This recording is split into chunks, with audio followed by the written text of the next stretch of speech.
الحمد لله رب العالمين والصلاة والسلام على أشرف الأنبياء والمرسلين نبينا محمد وعلى آله وصحبه أجمعين أما بعد فأعوذ بالله من الشيطان الرجيم وسارعوا إلى مغفرة من ربكم وجنة عرضها السماوات والأرض أعدت للمتقين الذين ينفقون في السراء والضراء والكاظمين الغيظ والعافين عن الناس والله يحب المحسنين والذين إذا فعلوا فاحشة أو ظلموا أنفسهم ذكروا الله فاستغفروا لذنوبهم ومن يغفر الذنوب إلا الله ولم يصروا على ما فعلوا وهم يعلمون أولئك جزاؤهم مغفرة من ربهم وجنات تجري من تحتها الأنهار خالدين فيها ونعم أجر العاملين. محترم حضرات، آج کا زمانہ ریس اور مقابلے کا زمانہ ہے. دنیا والوں میں ایک دوسرے سے آگے بڑھ جانے کی ہوڑ لگی ہوئی ہے. لوگ ہر میدان میں اپنے ساتھیوں سے آگے بڑھ جانے کے لیے طرح طرح کے جتن اور تدبیریں کر رہے ہیں.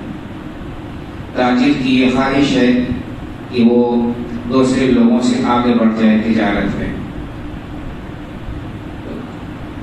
کھلاڑی کی خواہش ہوتی ہے کہ وہ سب سے ٹاپ پر پہنچ جائے. اسی طرح سے دوسرے پیشے میں جو لوگ ہیں وہ یہی چاہتے ہیں کہ اپنے پیشے میں اپنے میدان میں وہ ایک دوسرے سے آگے بڑھ جائیں اور کامیابی کے بلند ترین مقام پر اپنے جھنڈے گاڑ لیں. تو یہ منافست اور یہ ریس خاص طور سے دنیا کمانے کے سلسلے میں بہت زیادہ پائی جاتی ہے. انسان کو تسلی نہیں ہوتی ہے اور وہ ہمیشہ آگے کے لیے فکر مند رہتا ہے.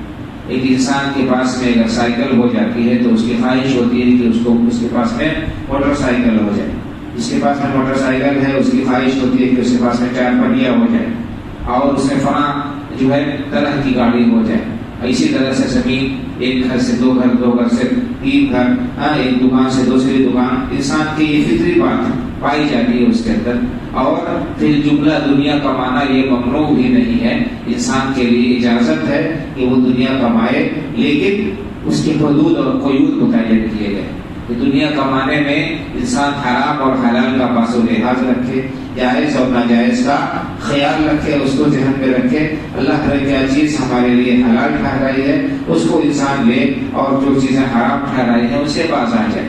اس حرام و حلال کا خیال رکھتے ہوئے اور جائز اور ناجائز کا خیال رکھتے ہوئے انسان دنیا کمائے، یہ ممنوع نہیں ہے. صحابہ کرام رضی اللہ مجمعین میں سلف صالحین میں بڑے بڑے والدار پائے جاتے تھے. تو دنیا کمانا پھر جملہ یہ ممنوع نہیں ہے. ممنوع یہ ہے کہ انسان دنیا کمانے میں حرام و حلال کے حدود کو تجاوز کر جائے، اسے آگے بڑھ جائے، اس کا لحاظ نہ رکھے اور ہر کنڈا اور ہیلا دنیا کمانے میں استعمال کرے، یہ ممنوع. بہرحال یہ فطری بات ہے، انسان کے اندر ترقی اور آگے بڑھنے کی خواہش پائی جاتی ہے. اسی فکر اور سوچ کو اللہ رب العالمین نے ایک دوسرا رخ دے دیا. آپ کو، انسان کو اگر آگے بڑھنا ہے کسی سے تو دنیا کی فانی زندگی میں کامیابی کے لیے کسی سے ریس اور مقابلہ نہ کرے. عقل مند انسان وہ ہے جو باقی کو فانی پر ترجیح دیتا ہے. حقیقی معنوں میں سمجھدار انسان وہ ہے جو اپنی آخرت کے معاملے میں دوسروں سے آگے بڑھنے کی فکر کرے. فلاں آدمی پابندی سے جماعت کے ساتھ نماز پڑھتا ہے تو ہم اس جماعت کے ساتھ نماز پڑھنے کے ساتھ ساتھ نوافل کا بھی اہتمام کریں. فلاں آدمی مسجد میں پہنچتا ہے، ہم اس سے پہلے پہنچنے کی کوشش کریں، ہم پہلے صف میں جگہ لیں. ایک آدمی 100 خرچ کرتا ہے تو ہم 200 خرچ کریں. اور اسی طرح سے نیکی و بھلائی کے کاموں میں صدقہ کرنے کی اللہ رب العالمین نے ترغیب دی ہے. میں نے آپ کے سامنے جو آیت کریمہ پڑھی ہے، جو آیتیں پڑھی ہیں، ان میں اللہ تعالیٰ نے یہی بات بیان فرمائی کہ وَسَارِعُوا إِلَىٰ مَغْفِرَةٍ مِّن رَّبِّكُمْ وَجَنَّةٍ عَرْضُهَا السَّمَاوَاتُ وَالْأَرْضُ أُعِدَّتْ لِلْمُتَّقِينَ. لوگوں، اللہ رب العالمین کی بخشش اور جنت کی طرف میں ایک دوسرے سے آگے بڑھنے کی کوشش کرو. اس کے سلسلے میں ریس اور مقابلہ آرائی کرو. سارعوا وسارعوا إلى مغفرة من ربكم وجنة عرضها السماوات والأرض. اے لوگوں اپنے رب کی بخشش کی طرف ایک دوسرے سے آگے بڑھنے کی کوشش کرو اور اس جنت کی طرف آگے بڑھنے میں ایک دوسرے سے مقابلہ کرو جس کی کشادگی آسمانوں اور زمینوں کی طرح سے ہے. کیا اعدت للمتقین، اور جو جنت اہل تقوی کے لیے تیار کی گئی. دیکھیے اللہ رب العالمین نے انسان کی فطرت کو نہیں دبایا ہے، یہ نہیں کہا ہے کہ مقابلہ نہ کرو، مقابلہ کرو، لیکن اس کو صحیح رخ دے دیا. تو اسلام کا کمال یہی ہے کہ اس نے انسان کے جو طبیعت اور جو مزاج ہے اور انسان کے اندر جو فطرت پائی جاتی ہے اس کو دبایا نہیں ہے، اس کو دفن نہیں کیا، اس فکر کو اس کو صحیح رخ اسلام نے دے دیا. اب دیکھیے کہ دنیا میں مقابلے کے لیے ایک دوسرے سے آگے بڑھنے کے لیے انسان ہر قسم کے اوچھے ہتھیار اختیار کرتا ہے. دھوکہ دینا، فریب کرنا، اور کسی کے ساتھ میں دغا بازی کرنا، جھوٹ بولنا اور رشوت اور طرح طرح کی سود خوری، ہر طرح کی بیماریاں پائی جاتی ہیں انسان کے اندر. جب دنیا سوار انسان کے اوپر ہو جاتی ہے، جب انسان کے اوپر دنیا سوار ہو جاتی ہے، دنیا کمانے کا اس کے اوپر بھوت سوار ہو جاتا ہے، تو پھر وہ حرام و حلال کا خیال نہیں کرتا ہے. اللہ نے کہا کہ دیکھو یہ دنیا یہ فانی ہے، ختم ہو جانے والی ہے، چند روزہ ہے، جو کچھ بھی کماؤ گے یہی رہ جائے گا اور تمہارے ورثہ کے حصے میں وہ چیز آئے گی. کوشش اور محنت کرنی ہے تو ایسی کمائی کرو جس کمائی میں جو ہے کوئی دوسرا تمہارے ساتھ شریک نہ ہو، جو تمہیں ہمیشہ ہمیشہ کے لیے فائدہ پہنچے. اور وہ کیا کمائی ہے، وہ کیا مقابلہ ہے، آخرت کے میدان میں ایک دوسرے سے آگے بڑھنے کی کوشش کرو.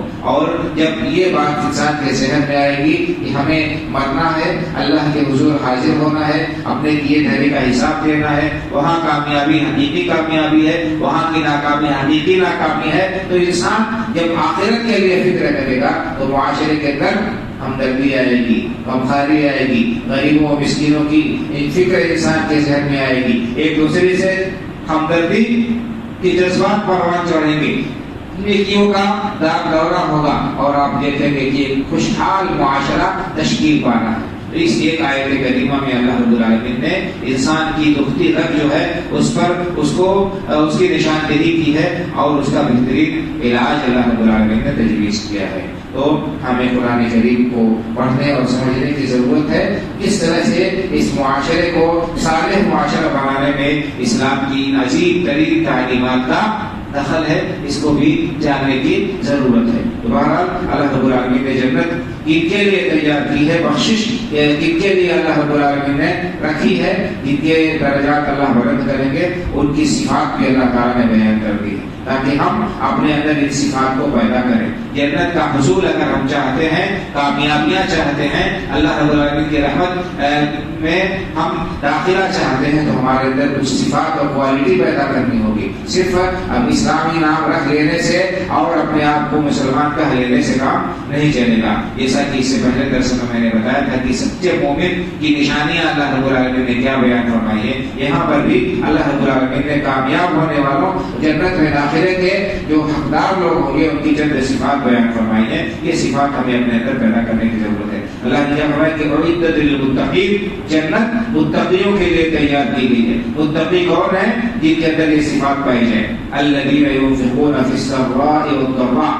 اہل تقوی کی ایک صفت اللہ نے یہ بیان فرمائی ہے کہ وہ خوشحالی میں بھی اللہ کے راستے میں خرچ کرتے ہیں اور تندرستی میں بھی اللہ کے راستے میں خرچ کرتے ہیں.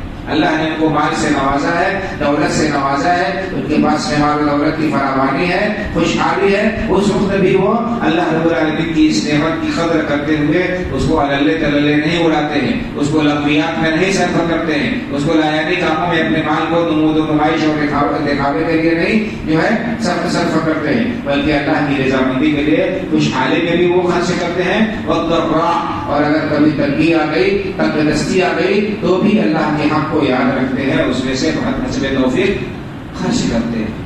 آج انسان کا بڑا عجیب معاملہ ہے، اپنے ذاتی مفاد کے لیے یا نمود و نمائش اور دکھاوے کے لیے پیسہ خرچ کرنے میں اس کو کوئی تکلیف نہیں ہوتی ہے، لیکن جب اللہ کے راستے میں خرچ کرنے کی بات آتی ہے تو طرح طرح سے ہیلے کرتا ہے بہانے کرتا ہے، کاروبار اچھا نہیں ہے، نقصان ہو گیا، آج کل جو ہے یہ مسئلہ کھڑا ہے، وہ پریشانیاں ہیں، تو تھوڑی سی اگر تنگی آتی بھی ہے تو انسان اس کی وجہ سے اللہ کے راستے میں بہت سے لوگ خرچ کرنے سے رک جاتے ہیں اور ہیلے اور بہانے ڈھونڈتے ہیں۔ بھائی بزرگوں، یہ مال اللہ رب العالمین کی نعمت ہے، اللہ جس کو چاہتا ہے دیتا ہے، اللہ تعالیٰ آزماتا ہے، کبھی خوشحالی کے ذریعے، کبھی تندرستی کے ذریعے سے، تو جیسی بھی انسان کی جو حیثیت ہے اللہ کے راستے میں اس میں سے خرچ کرتے رہنا چاہیے کہ جو مال انسان خرچ کرے گا وہی اس کا ہوگا، وہی اس کے لیے کام آئے گا۔ تو پہلی صفت اللہ نے بیان فرمائی متقیوں کی کہ وہ لوگ خوشحالی میں بھی اللہ کے راستے میں خرچ کرتے ہیں، تندرستی کی حالت میں بھی خرچ کرتے ہیں۔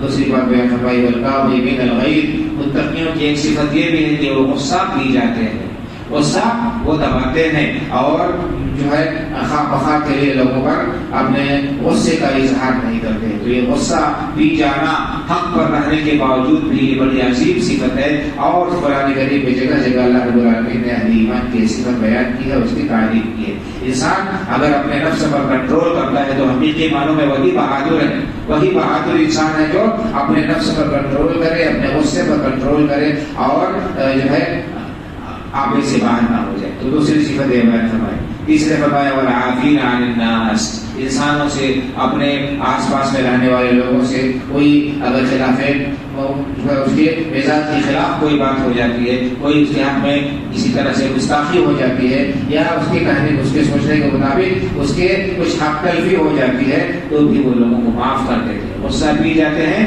اور لوگوں سے درگزر کرتے ہیں۔ ہر چیز کا انسان اگر بدلہ لے، ہر چیز کے ان کا بدلہ اگر انسان لے تو کیا ہوگا؟ لڑائیاں ہوں گی، فتنے ہوں گے، دشمنیاں فروغ پائیں گے۔ تو یہ ایک بہترین صفت اللہ نے بیان فرمائی ہے کہ حق پر ہونے کے باوجود بھی اور مظلوم ہونے کے باوجود بھی انسان نظر انداز کرتے، نظر انداز کر کے معاف کر کے گزرے گے تو زندگی پرسکون ہوگی۔ اور اگر نظر انداز کرنے کی صفت نہیں ہے، یعنی معاف کرنے کی صفت نہیں ہے، تو ایسے صورت میں انسان ہمیشہ بے چقاب کھاتا رہتا ہے، غصہ میں مبتلا رہتا ہے کہ ہم فلاں کے ساتھ بدلہ نہیں لے سکے۔ تو یہ بدلے کی بھاونا بڑی خطرناک ہے، انسان کے سکون کو چیر لیتی ہے۔ اللہ نے فرمایا کہ لوگوں کو معاف کرتے ہیں، واللہ یحب المحسنین، اور اللہ تعالیٰ احسان اور بھلائی کرنے والوں سے محبت رکھتا ہے۔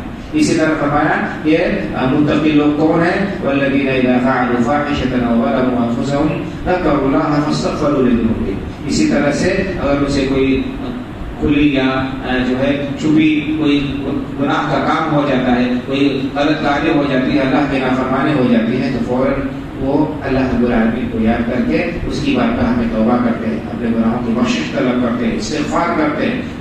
یہ گناہ ہو جانا یہ عیب کی بات نہیں ہے، انسان نسیان سے مشتق ہے، اسے بھول چک ہو جانا یہ کوئی عیب کی بات نہیں ہے۔ عیب کی بات یہ ہے کہ اس اپنے غلط کاری پر انسان ڈٹ جائے اور اس پر اصرار کرے اور اسے شرمندگی کا احساس ہو۔ یہ ابلیس کی صفت ہے کہ گناہ کر کے، جرم کر کے اس پر ڈٹ جائے اور اسے شرمندگی کا احساس نہ ہو۔ اہل ایمان سے اگر کوئی غلطی ہو جاتی ہے تو اللہ کو یاد کر کے اپنے گناہوں سے بخشش طلب کرتے ہیں۔ اللہ نے فرمایا کہ وَلَكُمْ مَنْ يَغْفِرُ الذُّنُوبَ إِلَّا اللَّهُ، گناہ معاف کرنے والا اللہ تعالیٰ ہی ہے۔ تو سچی بات ہے، سچے توبہ اگر کوئی کرے گا اللہ کی بارگاہ میں تو اللہ تعالیٰ اس کے گناہوں کو معاف کر دے گا۔ اور فرمایا وَلَمْ يُصِرُّوا عَلَىٰ مَا فَعَلُوا وَهُمْ يَعْلَمُونَ، اور اہل ایمان وہ ہیں جو جان بوجھ کر گناہوں پر اصرار نہیں کرتے، جان بوجھ کر گناہوں پر وہ ڈٹتے نہیں ہیں، بلکہ اپنے گناہوں کی معافی اللہ رب العالمین سے طلب کرتے ہیں، ہمیشہ استغفار کرتے رہتے ہیں۔